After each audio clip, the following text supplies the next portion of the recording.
Hello guys, স্বাগত Bengali home কিচেনে। আজ আমি শেখাবো কাশ্মীরি দাম আলু। এটা কাশ্মীরি দাম আলু বলা হয়েছে। এটা কাশ্মীরি একটা ডিশ, আর এটা কাশ্মীরি চিলি পাউডার দিয়ে তৈরি করা হয়েছে। এর লাল রং আর এর একটা টক টক ভাব দারুণ খেতে হয়। রুটি এবং লুচি পরোটার সঙ্গে হেভি লাগে।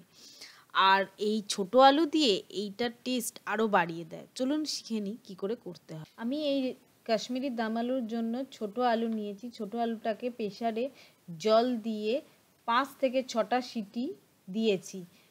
তারপর আমি সমস্ত আলুগুলোর খোসা এইভাবে ভালো করে ছাড়িয়ে নিয়েছি। এবার আপনারা ভালো করে দেখে নেবেন আপনাদের আলুটা ঠিকঠাক মতো সেদ্ধ হয়েছে কিনা, কটা সিটি লাগে। এছাড়া আমি নিয়েছি নুন, চিনি,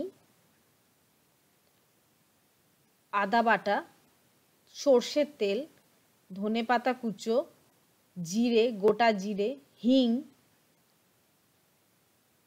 জিরে গুঁড়ো, হলুদ গুঁড়ো, কাশ্মীরি চিলি পাউডার, তেজপাতা, টক দই। সিদ্ধ করা ছোট আলুগুলোতে আমি এবার কাঁটা চামচ দিয়ে গত করে দিচ্ছি সব দিকটা, কারণ যাতে ভালোভাবে তেল, মশলা, নুন সমস্ত আলুর মধ্যে ভালোভাবে ঢোকে। এইভাবে সব আলুগুলোকেই আমাকে এরমভাবে করে নিতে হবে কাঁটা চামচ দিয়ে। এবার আমি একটা বাটি নিয়েছি, বাটিতে আমি টক দইটা ফেটিয়ে নেব। এটা আমার ঘরে পাতা টক দই। এর রেসিপিটা আমি পরে আপলোড করে দেবো, কি করে ঘরে খুব ভালো এরম থকথকে দই পাতা যায়। এবার দইটাকে আমি খুব ভালোভাবে বিট করছি। দেখুন, খুব ভালোভাবে ফেটাতে হবে যাতে কোনো রকম দানা না তৈরি হয়। আর এটা কাশ্মীরি আলুর দম, তাই কাশ্মীরি মির্চটা আমি কাশ্মীরি লঙ্কাটা একটু বেশি নিয়েছি। নিয়ে 1 টেবিল স্পুন মতো আমি এই টক দইয়ে দিয়ে ভালো করে মিশিয়ে নিতে হবে। দেখুন, ভালো করে মিশিয়ে নিয়েছি যাতে কোনো রকম দানা না থাকে। এবার গ্যাস জেলে কড়া বসিয়েছি। কড়ায় প্রায় 4 থেকে 5 চামচ আমি তেল দিয়েছি। দিয়ে আলুগুলোকে আমি ছেড়ে দিলাম। আলুগুলোকে হাই ফ্লেমে লাল লাল করে ভাজতে হবে।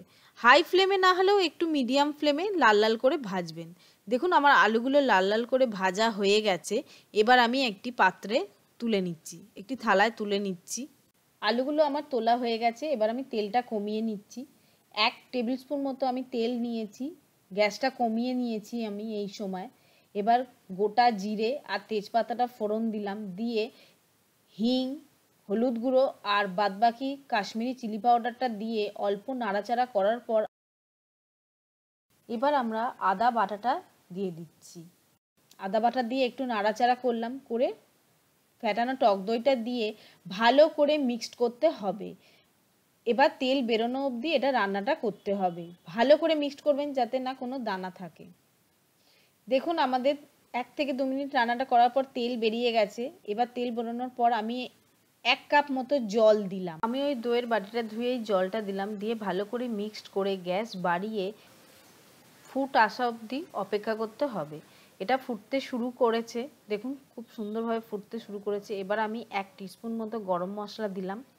স্বাদ মতো নুন দেবো, স্বাদ মতো চিনি, 1 টিস্পুন মতো চিনি, আর ভাজা আলুগুলো দিয়ে ভালো করে নাড়িয়ে চাড়িয়ে মিক্সড করে দিতে হবে। দিয়ে এটা ধিমে আঁচে মিডিয়াম আঁচে চাপা দিয়ে ফোটাতে হবে 3 থেকে 4 মিনিট। 3 থেকে 4 মিনিট ফোটানোর পর দেখুন আমাদের গ্রেভিটা অনেক থকথকে মতো হয়ে গেছে। গ্রেভিটা অনেক ঘন হয়ে গেছে। এরম ঘন ঘন হবে, এটা বেশি ঝোল ঝোল হয় না। এবার আমি ধনেপাতা ছড়ালাম।